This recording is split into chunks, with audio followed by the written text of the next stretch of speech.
As a kid, I loved going to hotels because they had this sense of magic.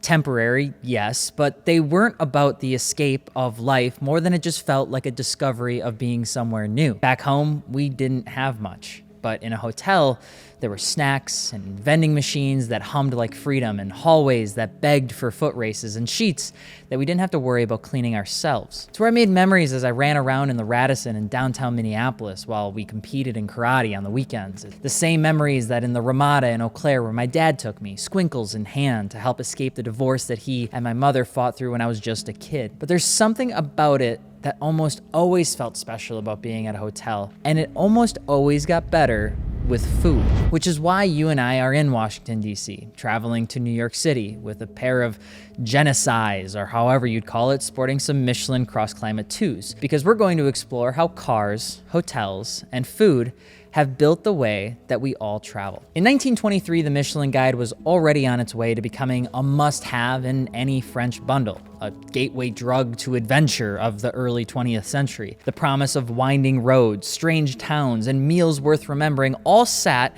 in this small little pamphlet that only had 32,000 copies initially made. The story is simple. Michelin wanted more people to drive their cars so they could sell more tires. After the first guide was distributed 124 years ago, in 1900, the 35,000 copies did exactly what it was intended to do: make people explore. Belgium guides, Algeria guides, Spain and Portugal guides, all built and catered to normal folks to enjoy the adventure of driving. After a slight pause from 1914 to 1919 for a certain world war, Michelin would start to include restaurants, and in 1923, hotels joined the fray. So your hotel in New York is a 3-key Michelin hotel called the Aman, which is known for its Japanese architecture and a feeling of Zen.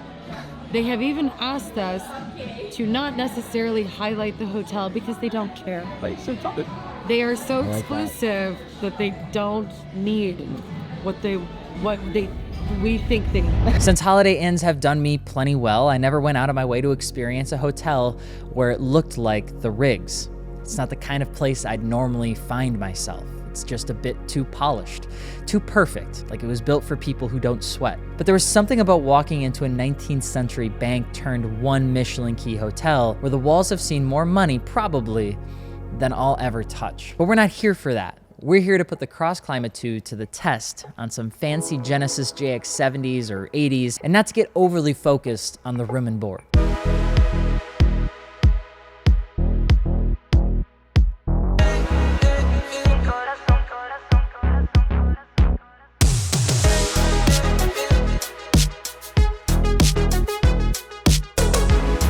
A tire company spending as much focus on food and hotels is still a weird thing to think about. It's like selling aftermarket wheels, but making your 9-to-5 all about developing a new electric vehicle. The jump just seems a bit Morpheus. But I did ask Michelin to take me to a Michelin Guide experience. I've asked and poked and prodded for years, and since I've talked about it for so long, I finally get to do it. The only catch is I wanted you to come with. Battling if fruit in a hotel room is real or fake is a real thing this morning, and deciding just how many of these snacks were actually free reminded me that no matter where we go together, I am still, in fact, a cheap ass. And as I enjoyed my cheap ass behavior of stealing M&Ms for a morning walk, I realized that we were at the dead center of DC history. Strangers asking about the camera in my hand first, and realizing that I was walking around just as clueless as the dog they were probably walking, opened up conversations for them to share the history, like the alleyway that was right behind me just happened to be where John Wilkes Booth ran out after he shot Abraham Lincoln. And it was little moments like that where I'd realized the experience of the hotel and food that we were able to walk to was what gave me a feeling of something special, something different.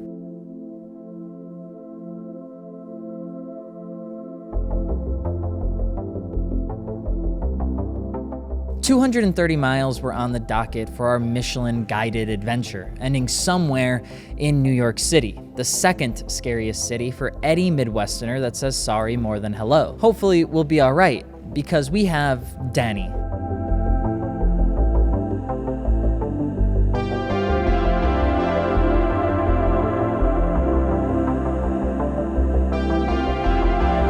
This is Dani. a 36-year-old Spanish professional race car driver who was once on the HRT Formula One team in 2012 as a test driver. We got to explore Le Mans together in 2023, and now we got to see each other again, stuck in an SUV for 5.5 hours.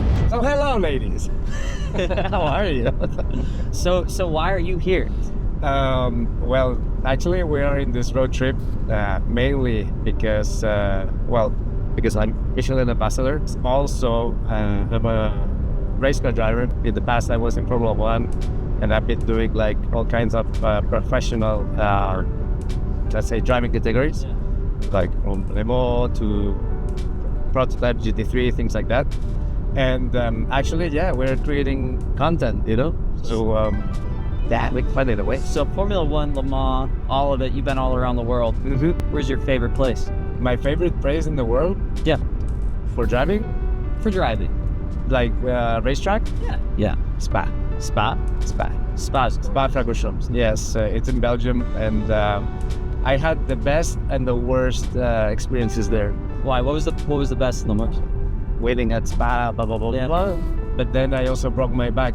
I fractured 2 vertebrae there in GP2. If you could get back into one, what would it be? Like what class? I would go to F1, 100%. F1? Yes. Then it's F1's But with a good team. Yeah, with a good team. What's a good team? What's a good team? Yeah. Red Bull? Well, we know good teams. Yeah. Red Bull, Ferrari, Mercedes. So Spain, Le Mans, all these different places, you had to eat. You had to eat the whole time. Yes. What was your favorite type of food while you were traveling? Okay, so I spent many years in Italy.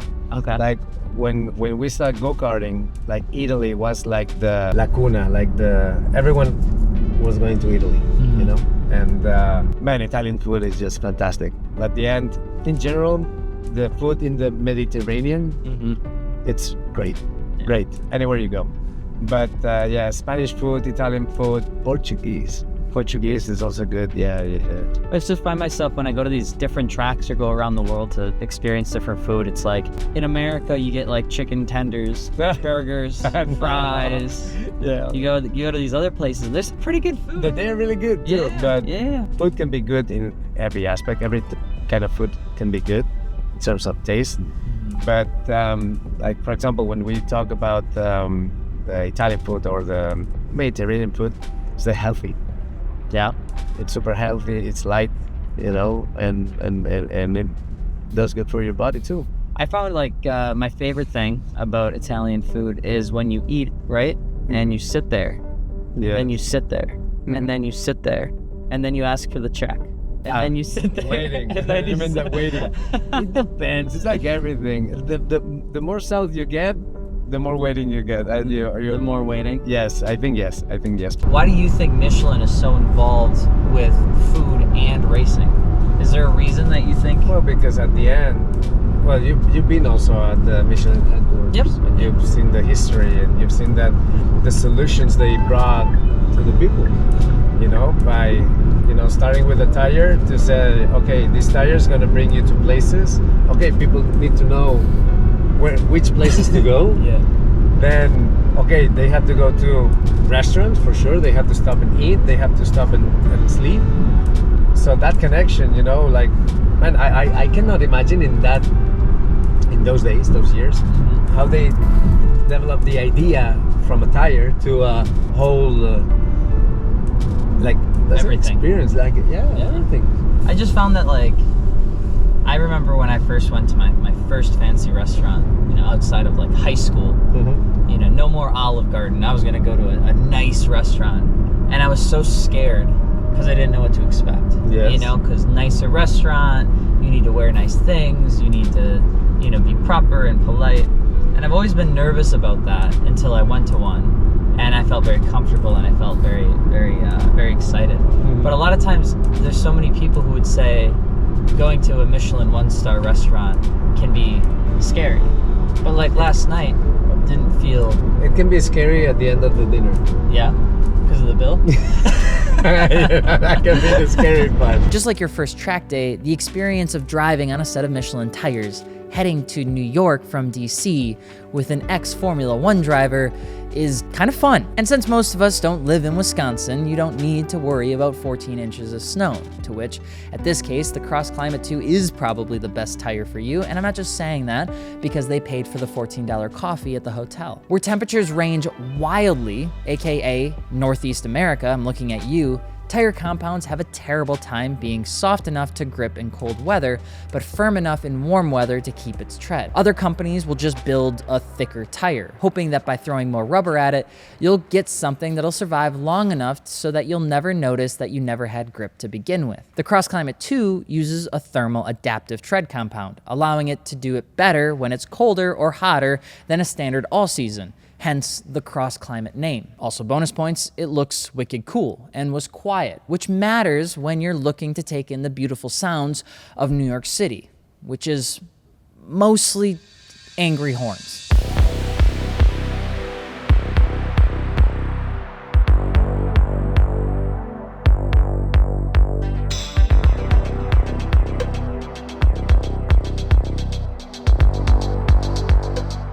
Michelin calls it a Michelin key. If they get all three, you're pretty incredible. But a single Michelin key is worth a very special stay. 2 keys, an exceptional stay. But 3 keys, which is what the Aman New York is apparently an extraordinary stay, something they earned in April of just this year.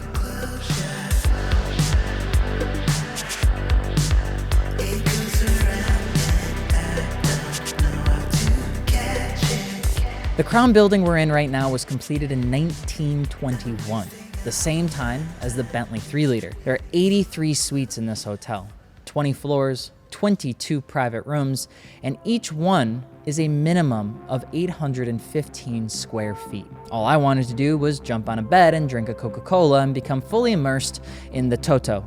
You don't hate it until you try it, because Japan put me on this thing literally after food poisoning.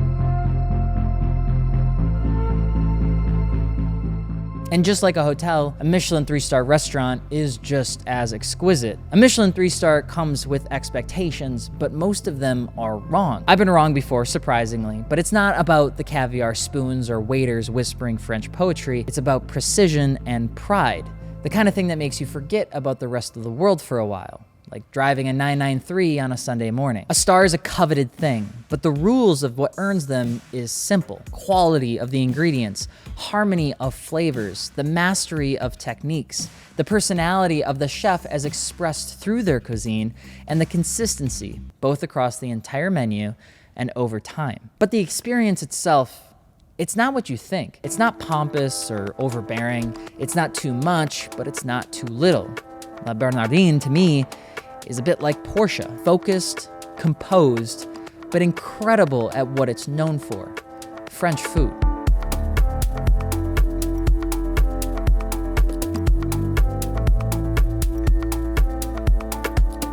I don't know if I belong here. I'm split by telling you that I love ramen and sandwiches, because I do. But I can't lie to you and say that this meal and this wine and this company isn't incredible. The staff, folks like I feel like I could have a drink with to just learn from. And sure, it's expensive, with the wine pairing come out to be $505 a person, but the experience is unlike anything else I've ever done. Le Bernardin wasn't just a meal. It was a reminder that life at its best is about chasing moments that make you feel something, even if you feel uncomfortable while you do it. Michelin, sure, they started with tires, but somewhere along the way, they figured out that this marketing expense could actually be something more, and it worked. It became about how you got there and what you were able to experience along the way, just as much as it was about having good tires. And it's not the stars that matter, at least to me.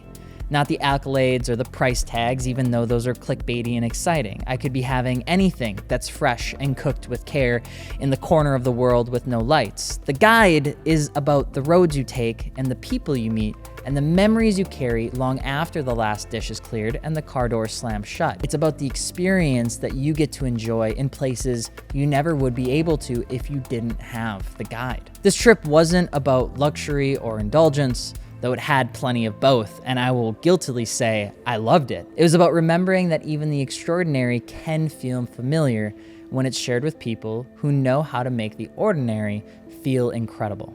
And as I left New York City, the city's hum fading in the rear view, I couldn't help but wonder how many more meals or miles or moments are out there just like this one, waiting for people like you and me to be found.